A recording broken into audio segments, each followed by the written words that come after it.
there is a stretch of the Echo Trail, the old logging road that runs northwest out of Ely, Minnesota, where the pavement gives out and the gravel takes over for the last few miles before entry point 77 drops you down to South Hegman Lake.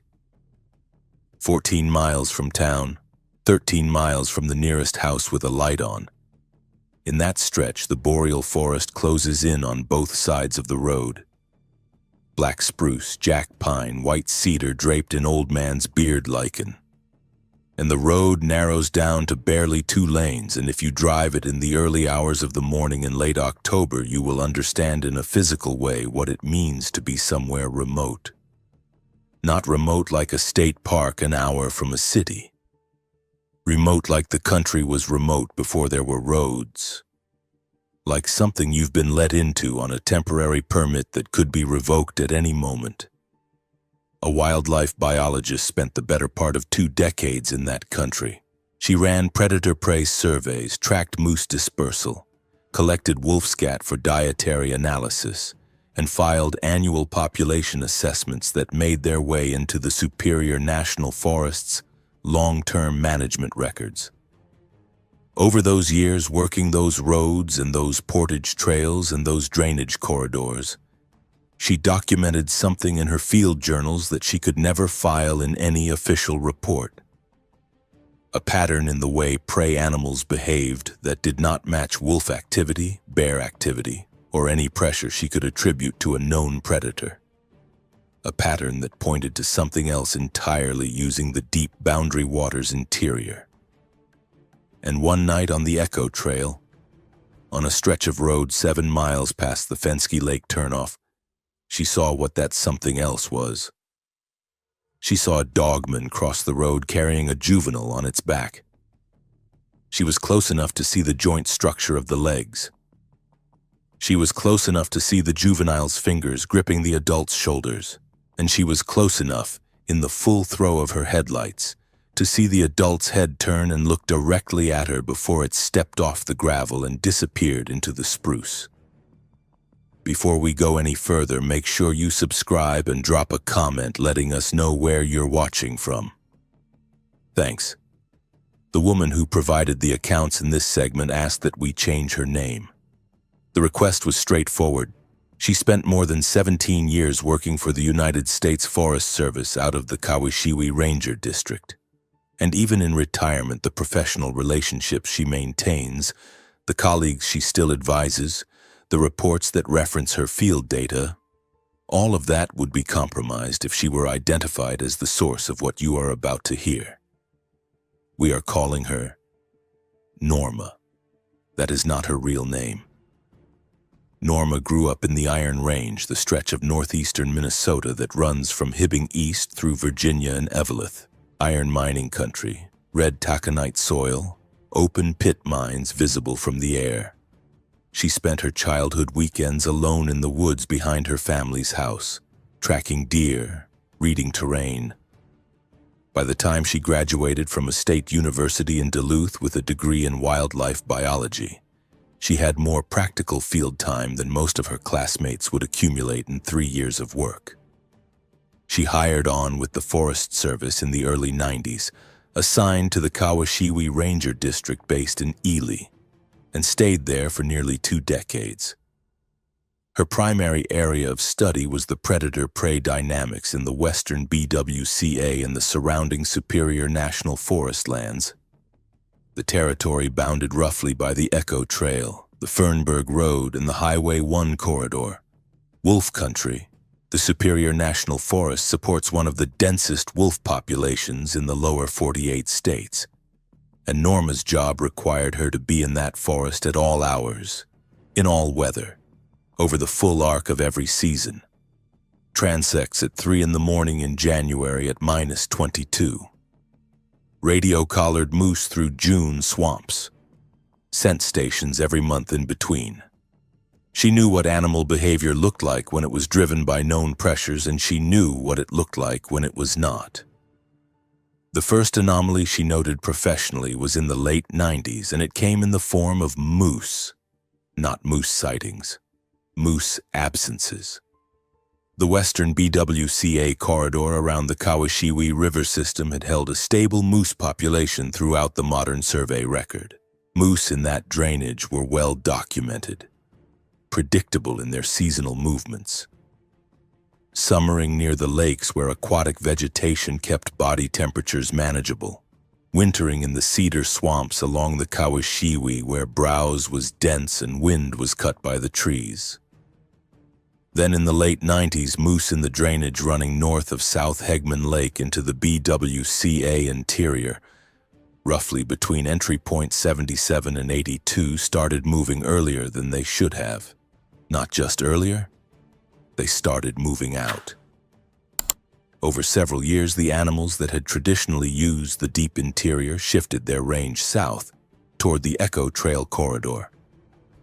Norma initially documented it as a food resource shift, the standard explanation for unexpected moose dispersal. She checked every variable. Aquatic vegetation in those lakes was unchanged, no wildfire. Wolfpack territories were being mapped continuously.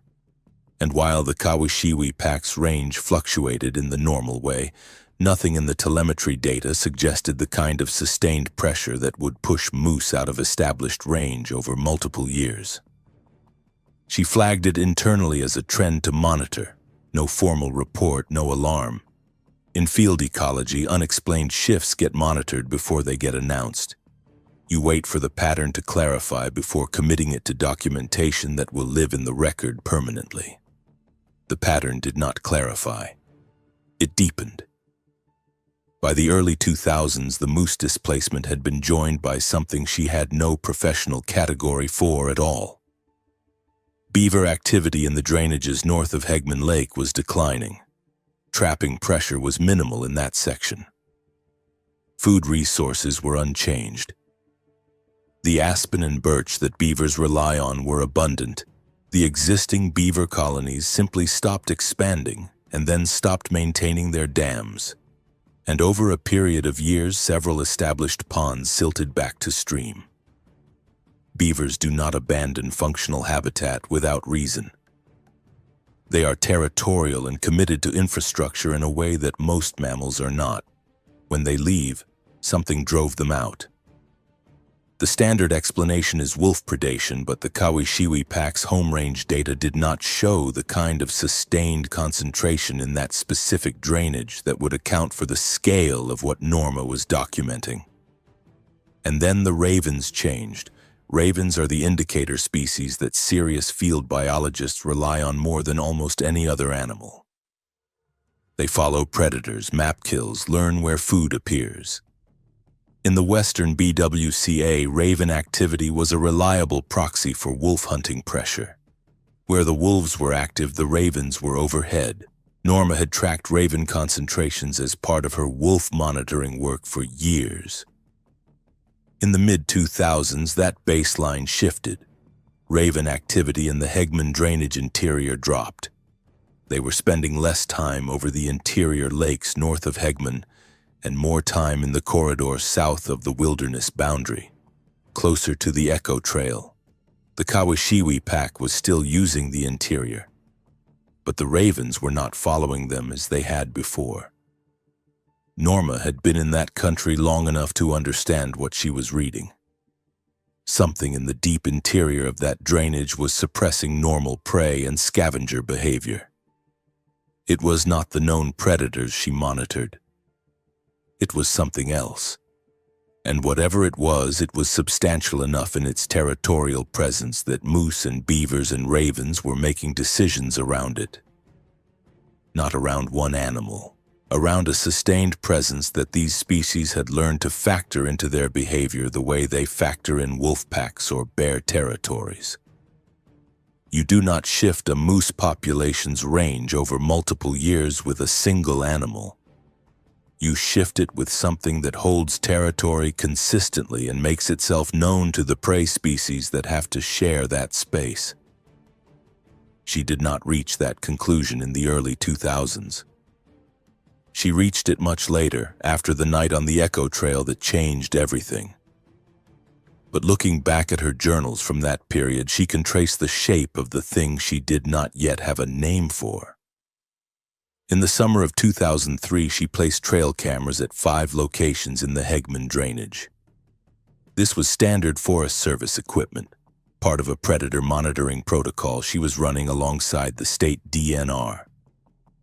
The cameras were mounted at chest height on marked trees, GPS logged, checked on a monthly rotation. 3 of the 5 cameras failed to produce useful data within their first 30 days. 2 of those 3 were found physically turned on their mounting brackets, the lenses pointing at the sky or at the trunk of the tree they were mounted on, instead of the trail the cameras were supposed to be monitoring. The cameras were not malfunctioning. They were functioning normally in the direction they were now pointing. They had been redirected. The mounting straps were intact. The screws were not stripped. Someone or something had simply rotated the units. The 3rd camera that failed was not turned. It was gone. The mounting strap was still on the tree, cut or torn at one end, hanging down against the bark. The camera unit itself, a piece of Forest Service equipment, was not found. Norma searched the area within 100 yards of the mounting point. No camera. She noted the loss in the equipment log, attributed it to theft, and moved on. It bothered her. Cameras in that section did not get stolen because there was no foot traffic in that section. The Echo Trail entry point required a permit and a canoe put in. Nobody was hiking the terrain around those interior drainages. The 2 cameras that did produce footage gave her usable images of moose, wolf, black bear, fisher. Standard predator survey material. She did not pull any frame that showed anything she could not identify to species. But both cameras had been approached.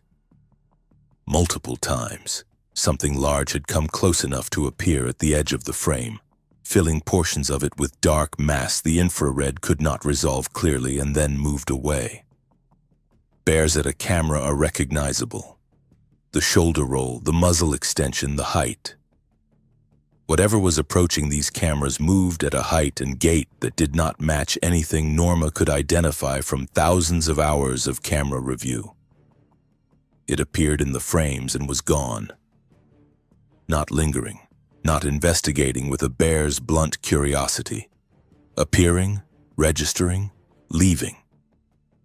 She pulled those cameras in October of 2003 and replaced them with units in different locations. She told no one in the district office what the footage had shown. Field biologists do not submit uncertain interpretations in official reports. You submit data. The data was ambiguous. She held it. Over the next several years, she returned to the Hegman drainage more frequently than her formal survey work required. Not enough to attract notice.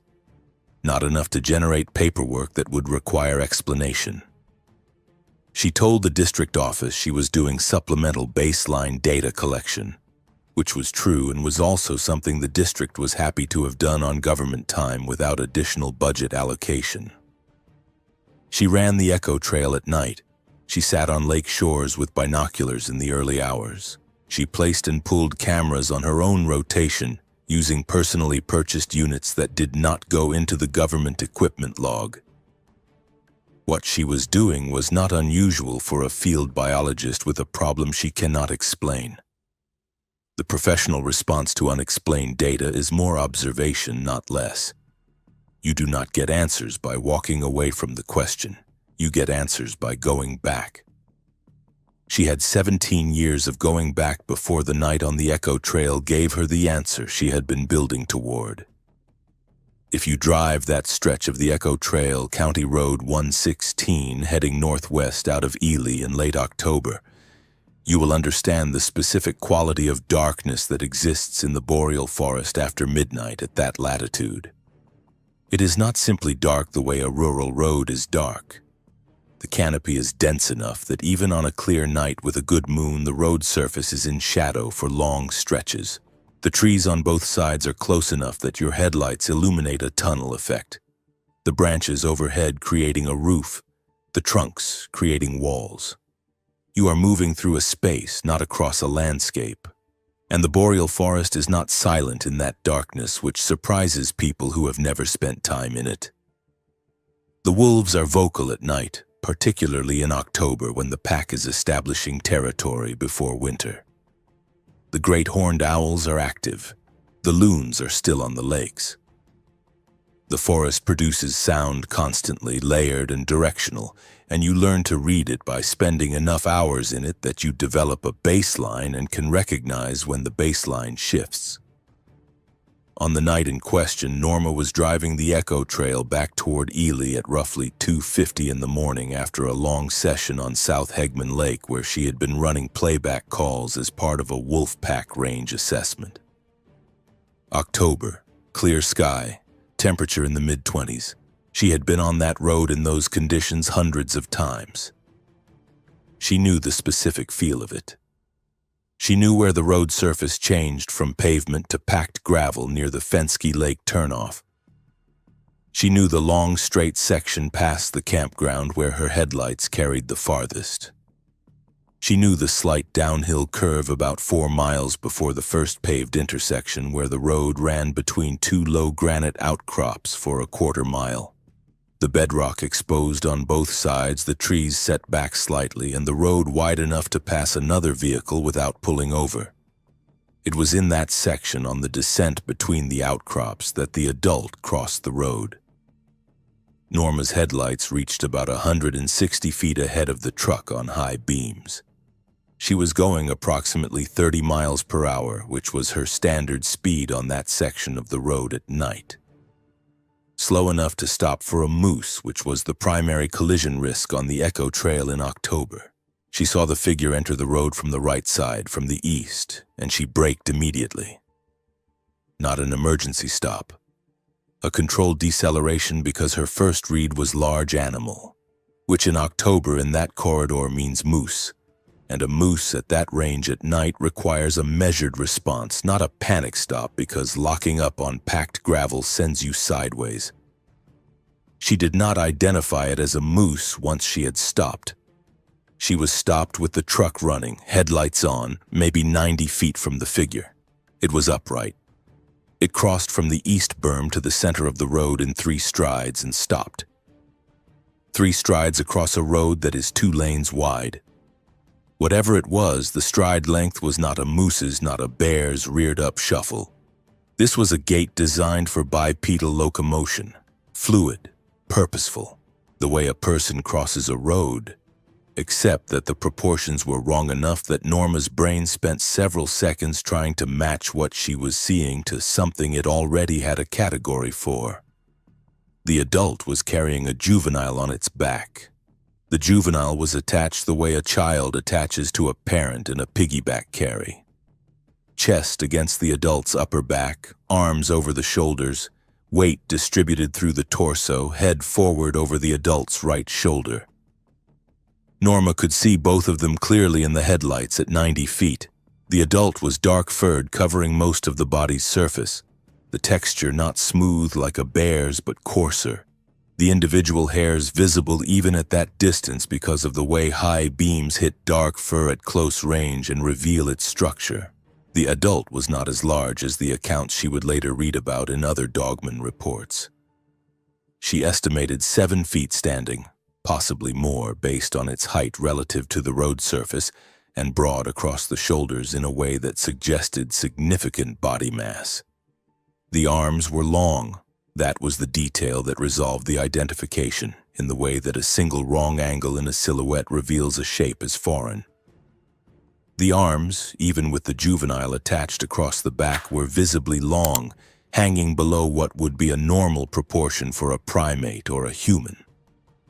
The hands, when the adult shifted the juvenile's weight with a quick adjustment of the right arm, had articulated fingers, not paw pads.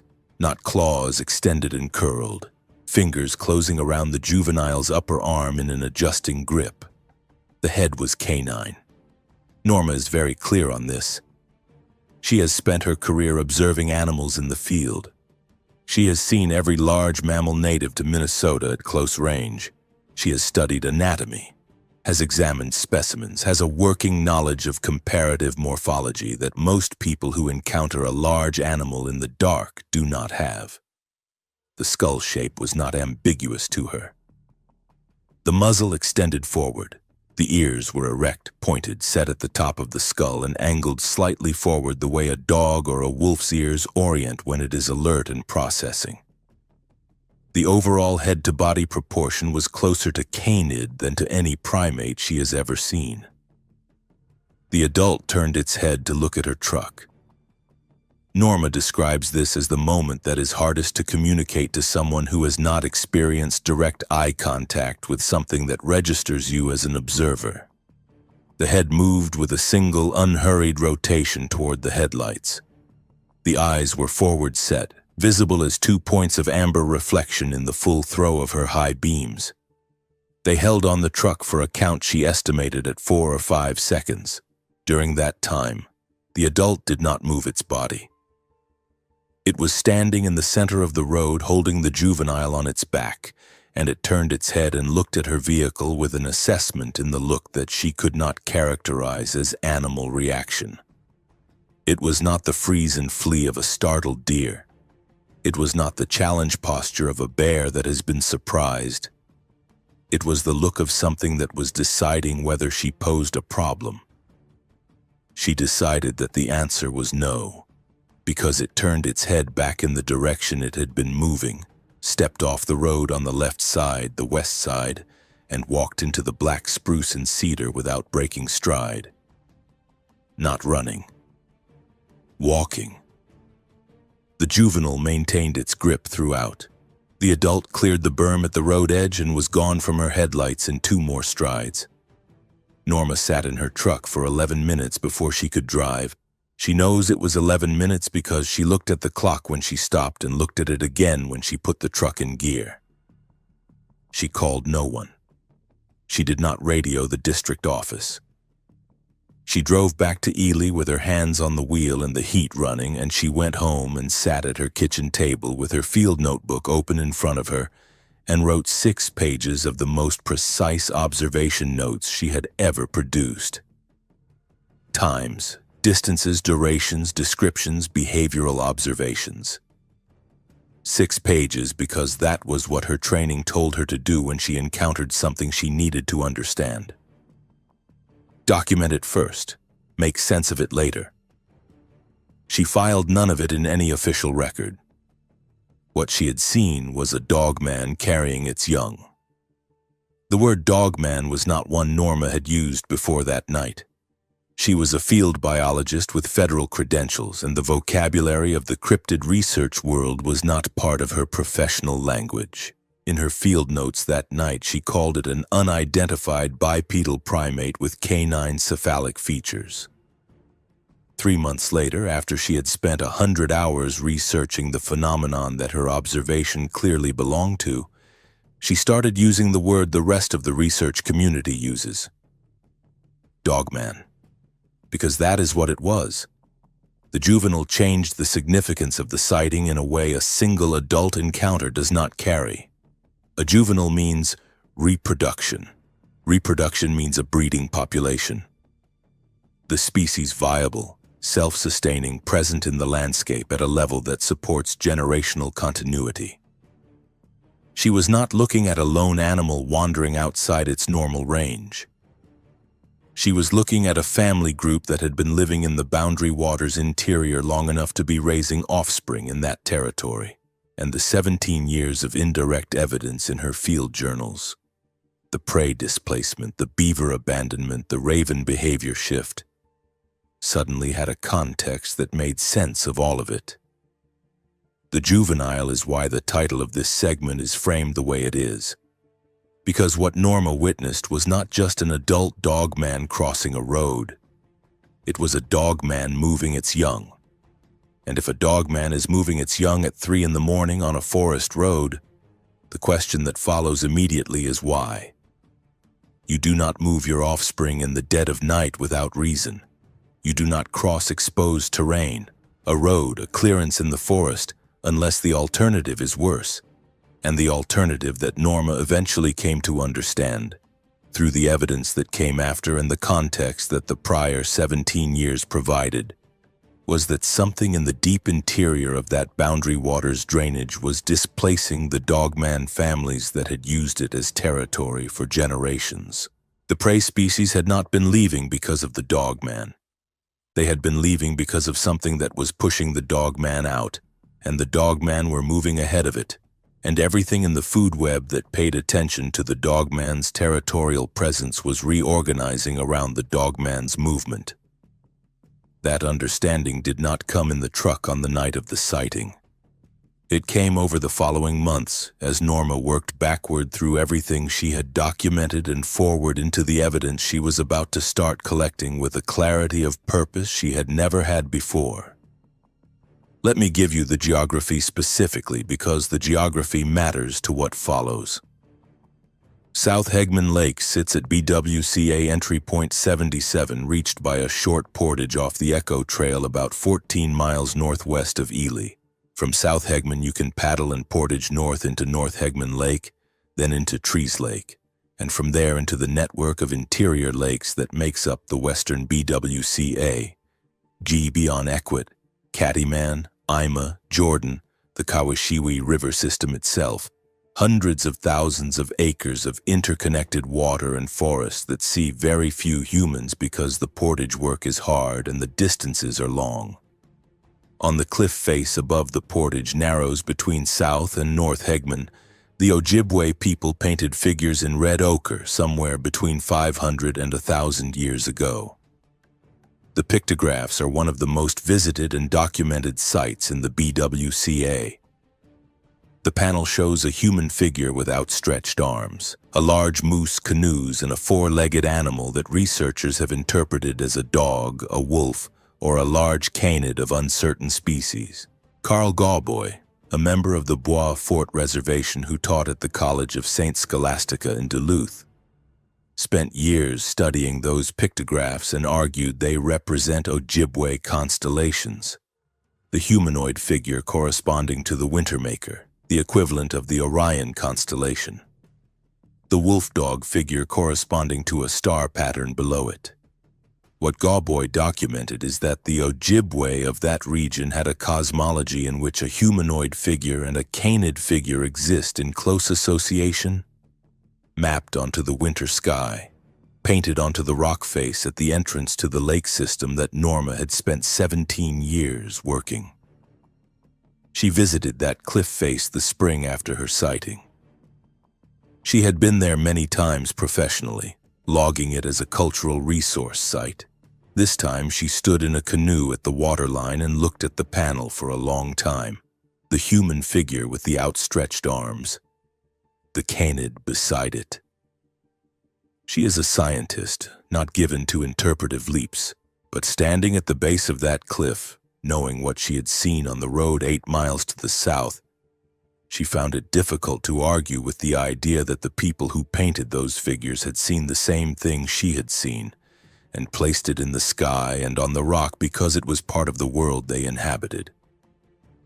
Not mythology, observation, the way all great scientific traditions begin. The Bois Fort Band of the Chippewa has maintained a reservation at Net Lake about 45 miles northwest of Ely since the treaty era of the mid-1800s, and Norma had worked with their natural resource staff on wolf and moose monitoring for years. After the sighting, she reached out to a man who had been with the tribal DNR for a long time, a cultural resource officer who had grown up on the reservation and spent years documenting oral histories from elders before many of them had passed. She reached out about the Hegman pictographs, which was a legitimate professional connection. The man she called, we are calling him Al, met her for coffee in Ely in the spring following the sighting. She showed him her photographs of the pictograph panel and asked what his understanding of the canid figure was. Al is a careful man. He has spent his career navigating the line between what the tribe shares with outsiders and what it does not, and he is skilled at that navigation in the way that people become skilled at things they have been doing their whole lives. He told her the pictographs were a spiritual document that the Ojibwe of the region created during a period when the boundary between the physical world and the spirit world was understood differently than Western science understands it. He told her that the Khanid figure in the panel was associated with a being that the Anishinaabe had understood as part of the landscape. Not a legend in the way outsiders use that word, meaning a fiction, but a recognized entity in the physical world that required specific protocols of behavior and acknowledgement. He asked her why she was asking. She told him. She described the sighting on the Echo Trail in the same precise language she had used in her field notes. Distances, times, morphological details, behavioral observations, the juvenile on the adult's back. She presented it the way she presents field data. Norma's account of how Al responded is consistent with how Linda Godfrey documented elder responses across the Great Lakes region. Not surprise, not disbelief, but a settling quality. The particular stillness of a person who has been told something they already knew. He said the Anishinaabe had a relationship with those beings that went back to before the written record. They had names for them in Ojibwe-Moan that were not shared casually outside the community. The accounts she was describing, adults carrying young, movement through the deep interior, were consistent with what the old people had known about where those beings lived and what they did. The territory north of Hegman toward the Kawashiwi had been considered shared ground for as long as anyone in his family's memory could reach. Shared between humans passing through and beings that stayed. The Anishinaabe word for that relationship carried a recognition of priority. The beings had been there first, and the protocols for the territory were built around that. He asked her about the prey displacement she mentioned, the moose and the beavers and the ravens. She described the timeline she had documented. He listened. When she was finished, he said he had heard from his uncle, who had guided in that country for decades, that the animals coming out of the deep interior in unusual numbers was something the old people associated with disturbance in the deep country. Not human disturbance. Disturbance of the kind that made the beings uneasy. When the beings moved, everything around them moved. You knew the beings were relocating because the prey animals came first. That piece of what Al told her. That the prey displacement she had documented for 17 years was being driven by the DOGMAN relocating, not the other way around, reframed everything. And it led directly to the question that became the center of everything Norma investigated afterward. If the DOGMAN were relocating out of the deep boundary waters interior, what were they relocating away from? The BWCA is 1.1 million acres of federally designated wilderness in the Superior National Forest. It is the most heavily used wilderness area in the United States by permit count.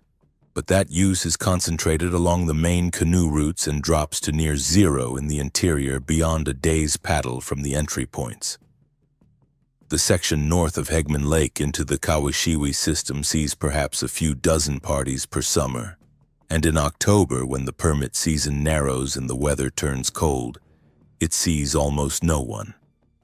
It is not under logging pressure, not under grazing pressure, not under development pressure. The wilderness designation protects it from all of that. So if the DOGMAN family groups that had occupied that territory for as long as the Ojibwe oral tradition records their presence were moving south out of it, the pressure driving them was not coming from the human world.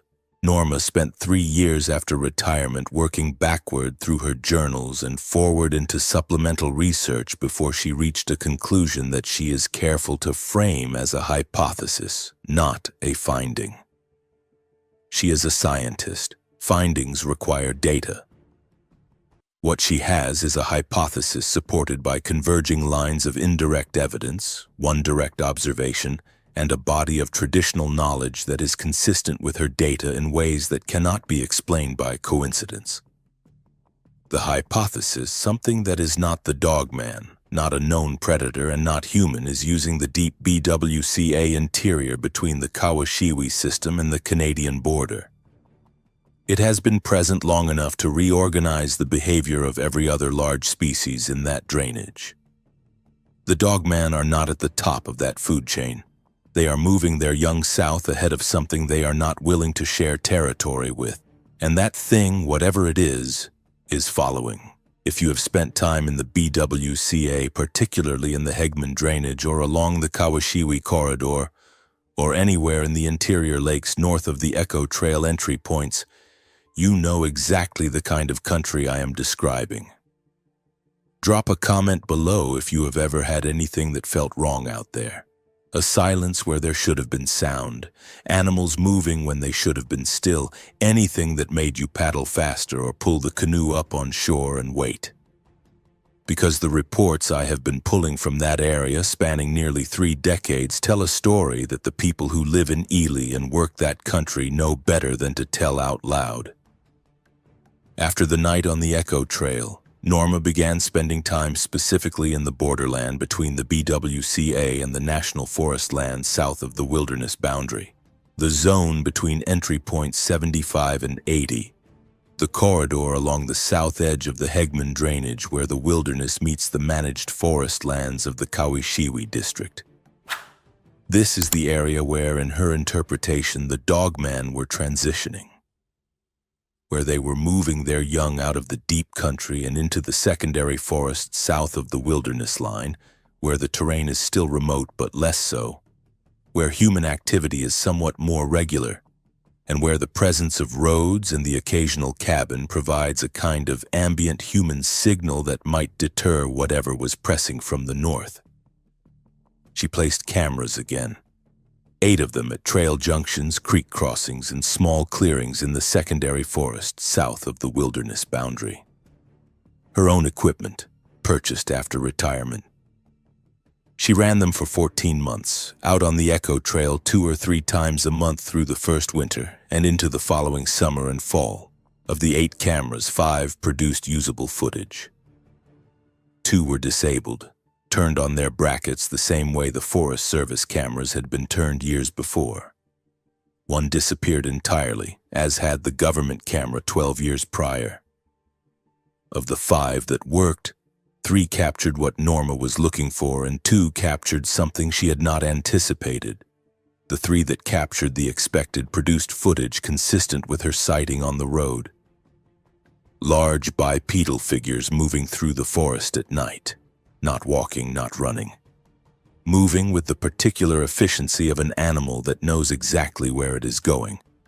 Upright, dark-furred, canine-headed based on the silhouette profile. 2 clips showed single adults. 1 showed 2 adults moving together, same direction, separated by about 30 feet, maintaining that spacing consistently across the entire frame. The coordinated movement, the matching pace, the maintained interval, was the behavioral marker Norma had been looking for. Not 2 animals coincidentally traveling the same direction. A pair moving together the way members of a social group move, aware of each other, regulating distance, functionally coordinated. The 2 cameras that produced something unexpected were positioned closer to the wilderness boundary at the north end of her survey area. Those cameras captured prey animals, moose, deer, which normally avoid the boreal interior because they cannot manage the snow depth. Beaver moving overland between drainages in a way that beaver do not do unless they are abandoning a pond. All of these animals moving south, all captured between midnight and 5 in the morning, all moving at a pace that the camera's frame rate captured as brisk, purposeful, not the slow, nocturnal browsing pace of animals engaged in normal foraging behavior, animals moving at night in a hurry, away from the north. The 3rd camera in the north tier, positioned at a creek crossing on the south edge of the wilderness boundary, captured something on a night in late January of the winter following the road sighting. Norma is careful in how she describes this footage. She watched it many times before she was willing to characterize what she saw. The camera had a long view of the creek crossing. a flat granite-bedded ford about 20 feet wide where the creek was shallow and the crossing was easy and every large animal in the area used it. The recording triggered on a warm enough night for late January. Temperature above zero. Light snow falling. The flakes visible in the infrared as a texture in the air. Something crossed the ford that Norma could not identify. Could not identify the way she could not initially identify the dogman on the road. She could not identify it because it was at the far edge of the camera's range and moving fast. And the infrared exposure under those light conditions was not sufficient to resolve detail at that distance. What she can say from the footage, it was large. Larger than any of the dogman-shaped figures she had recorded on the closer cameras, its mass estimated from water displacement at the crossing and stride impressions in the snow-dusted gravel as substantially greater than the largest dogman signature she had documented. It moved through the frame purposefully, not foraging, moving at the pace of something that has a destination and a reason to reach it quickly. It crossed from north to south, from the wilderness interior toward the secondary forest, toward the corridor where the dogman had been relocating. It crossed the same ford that the moose and the deer and the beavers had crossed ahead of it. Norma reviewed that clip more than 20 times. She showed it to no one immediately. She went out the next day and walked the ford in the daylight. In the snow along the bank she found tracks, not canid, not bear, not moose, whose track is a large paired crescent with sometimes a dew claw impression behind it. These tracks had an oval pad with toe impressions that she measured and photographed, and the stride length between them, even in the shallower snow where the prints were most distinct, was long enough that Norma, a woman with 30 years of experience reading track patterns in snow, crouched over them and stayed there for a long time before she stood up. She drove back to Ely and called Al. Al drove out the next morning. She had sent him photographs from the creek ford by phone the night before, and he had asked her to keep the site undisturbed. They drove out together on the Echo Trail in the early morning, walked into the ford on snowshoes in -4-degree cold. The prints were still there, locked by the cold.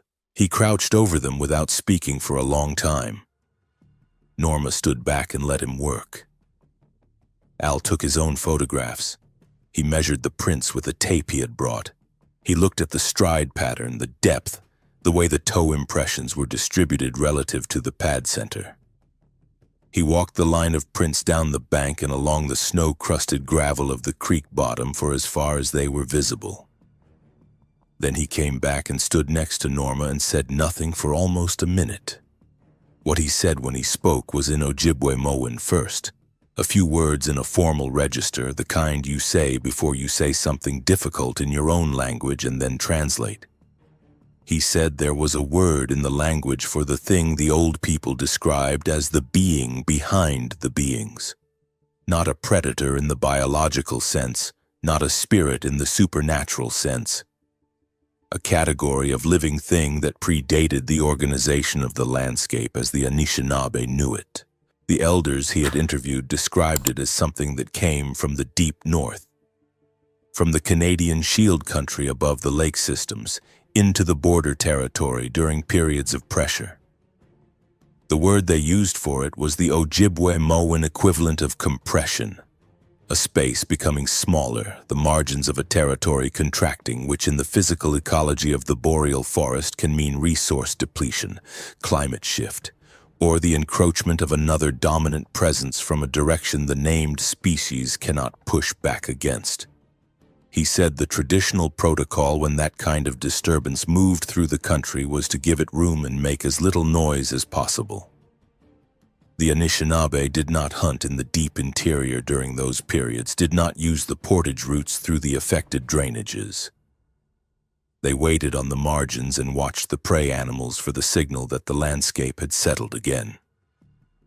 The settling usually took several seasons.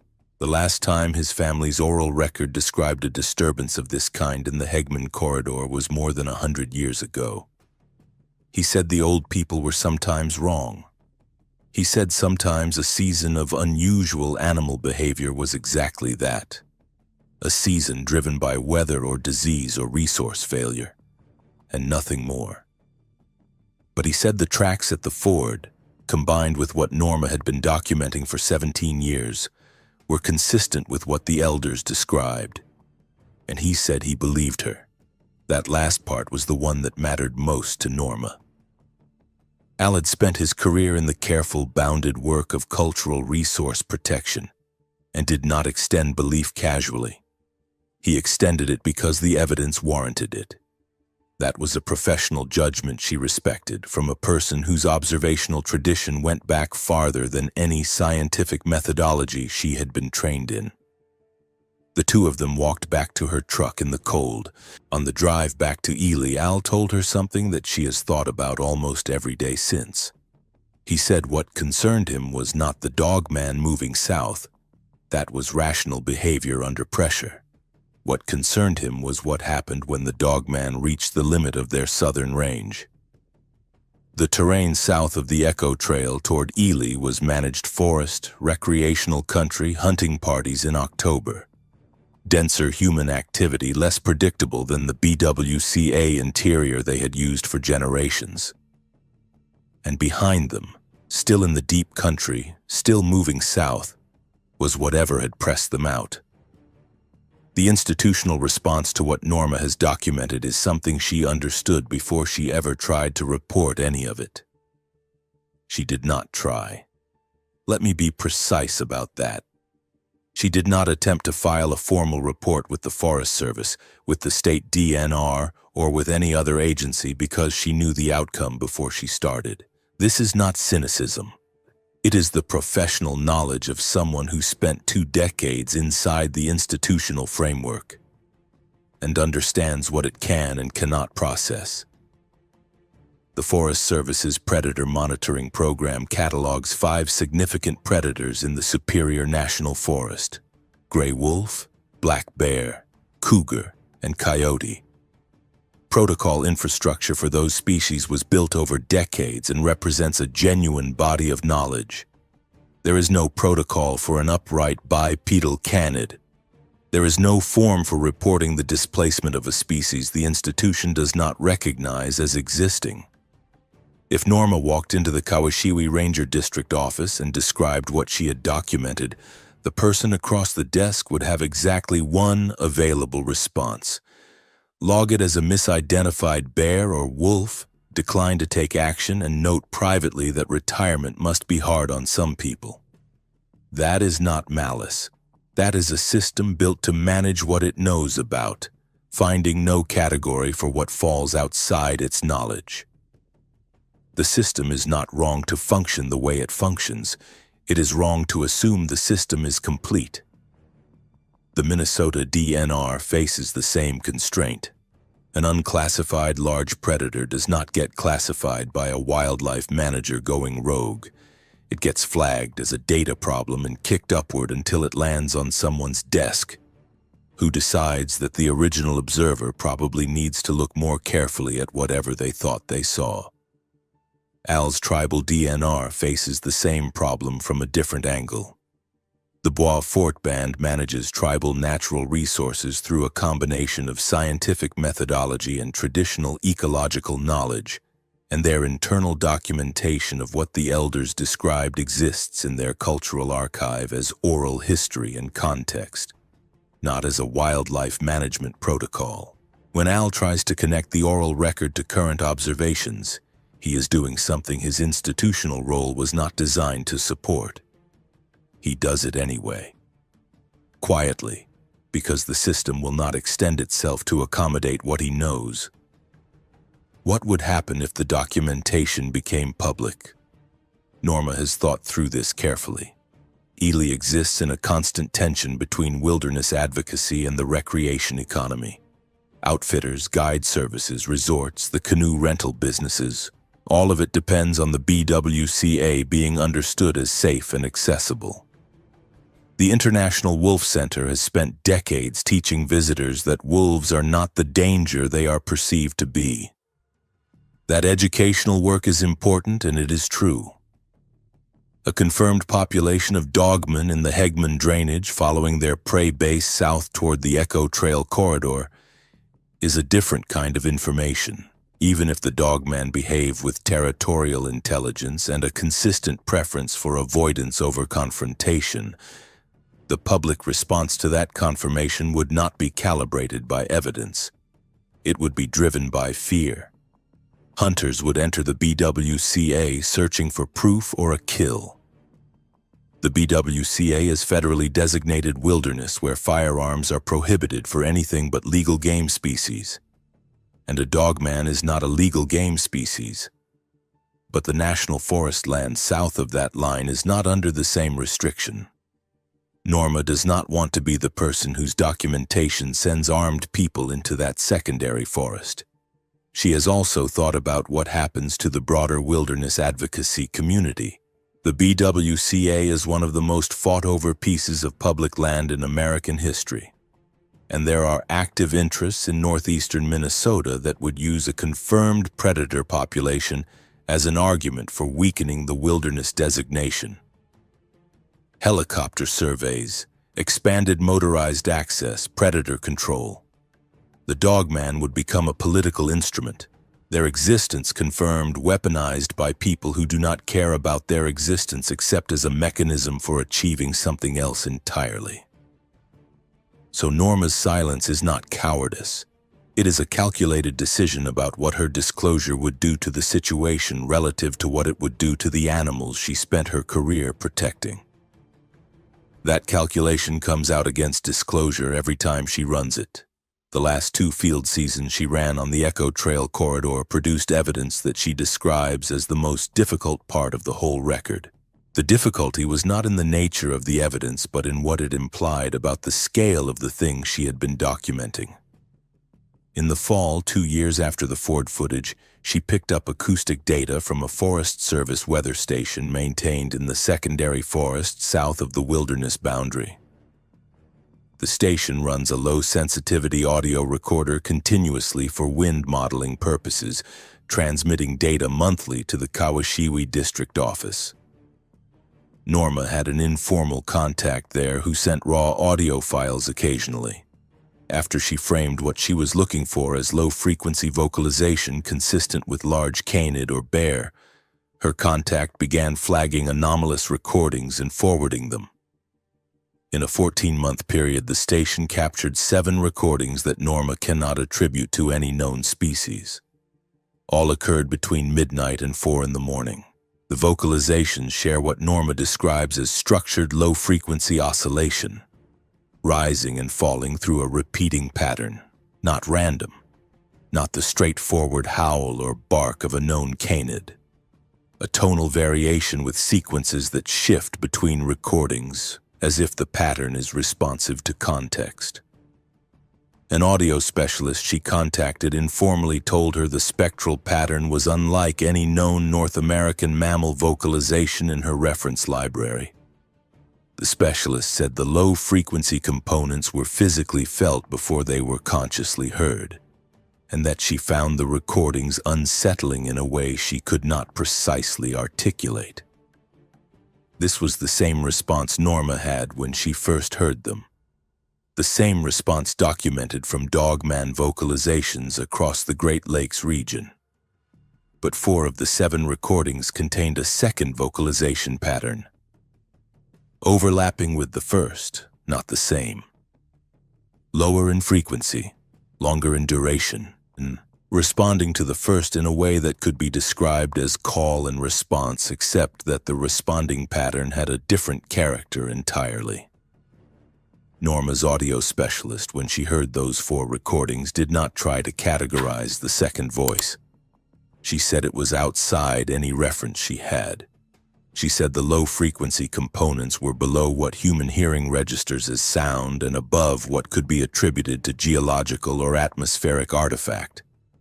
She said it was biological. She said she could not tell Norma what it was. Norma knows what it was. She has not said so directly to anyone except Al, and Al's response was the same careful, considered one he had given her about everything else. He said the old people's word for the disturbance from the deep north was a word that could also be translated as the call that answers from below. He did not elaborate. He said he would have to think about what it meant that the recordings had captured both voices in the same sequence. He called her back 3 days later. He said the beings from the deep north only traveled when driven to do so. They moved when their territory had become untenable. His grandmother had used a metaphor he translated carefully. It was like a fire moving through dry country. Everything ahead of the fire moves, and the fire moves because something behind it was already burning. His grandmother did not know what the something behind was. She said it did not have a name because the people who might have had a name for it had not survived long enough to pass it down.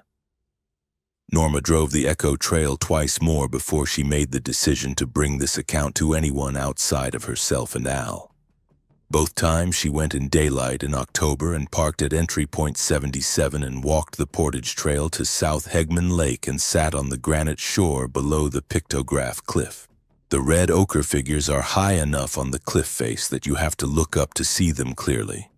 And from the water in late October, when the light is low and the lake reflects the bare trees, the painted conid beside the painted humanoid figure has a quality that she cannot describe without reaching for a language her scientific training does not have. The Ojibwe who painted that figure on that cliff had a word for what they were painting. They had a relationship with it, a tradition of acknowledgement, a protocol for coexistence.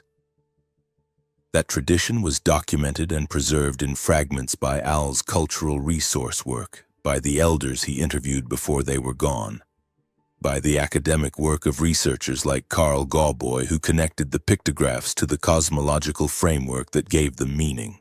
What was not preserved? What was interrupted by the disruption of traditional life that followed treaty-era displacement, the boarding school era, the systematic suppression of Ojibwe-Moan and the ceremonies and the oral transmission systems? Was the full body of knowledge about what the protocol required when the deep country disturbance moved through. The elders Al interviewed knew the disturbance happened. They knew the protocol was to be still and give it room to pass. What they did not have in full was the knowledge of what you did if it did not pass.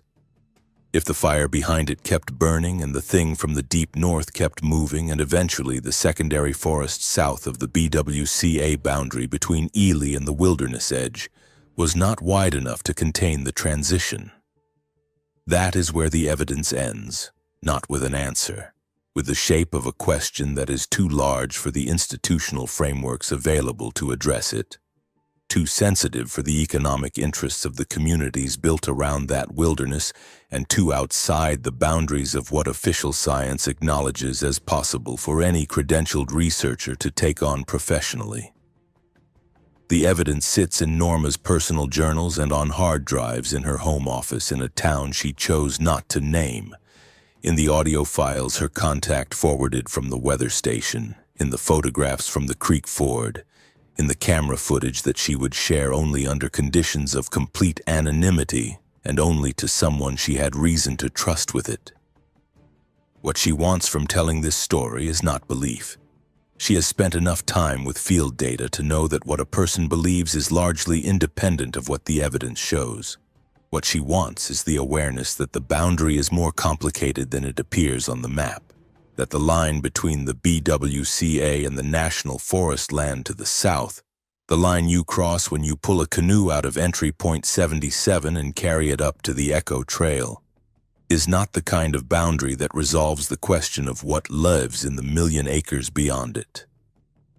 That the prey animals coming out of the interior drainages in unusual numbers and at unusual hours are telling a story about what is happening in the country they are leaving. And that the DOGMAN families moving through the secondary forests south of the wilderness boundary, the ones Norma documented in 14 months of camera work, the ones moving their young through the dark secondary forest at 3 in the morning, are not the most significant thing in that landscape. They are, in Al's grandmother's metaphor, what travels ahead of the fire, the night Norma saw the adult on the Echo Trail. the adult with the juvenile on its back, crossing the road in 3 strides and stepping off the gravel into the spruce without any sound she could hear. She felt a certainty she has not been able to shake in the years since. The certainty was not fear, though fear was also present. It was a recognition of something she did not have the conceptual framework to accommodate until Al gave her the historical context to put it in. The Dogman was moving its young because it had to.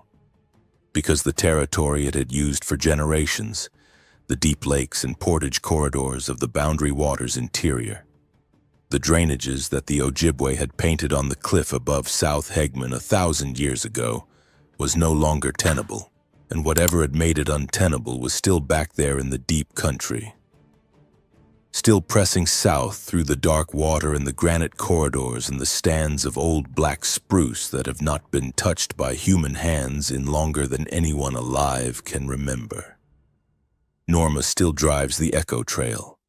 Not as often as she did during her working years, but she goes out 2 or 3 times a season, usually in October, usually in the early hours of the morning.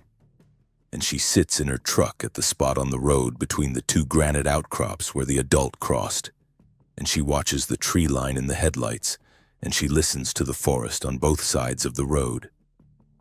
She has not seen another dogman since that night.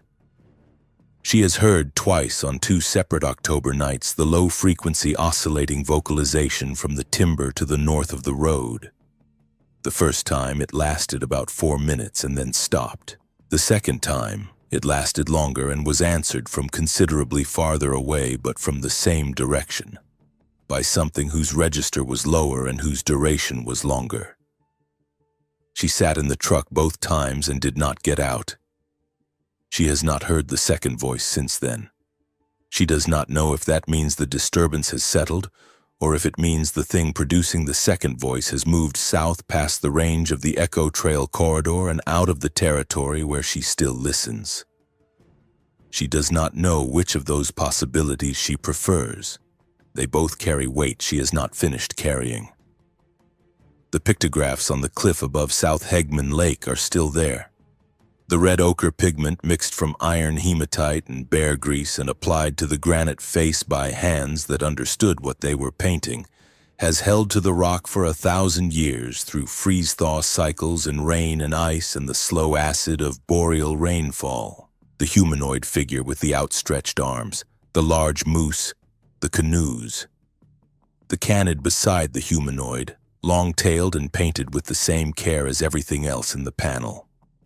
The figures are fading, slowly, unevenly, the way anything that is held for 1,000 years begins to let go. Researchers periodically discuss methods for preserving them. Nothing permanent has been done. The BWCA stretches north from that cliff for 150 miles to the Canadian border, and the vast Canadian Shield beyond. 1.1 million acres of federal wilderness, preserved by an act of Congress in 1978, and protected since then by a legal framework that has survived repeated challenges. No roads, no motors on most of the water, no logging, no development, just the glaciated granite, the 10,000 lakes, and the boreal forest doing what boreal forest does when no one interferes with it.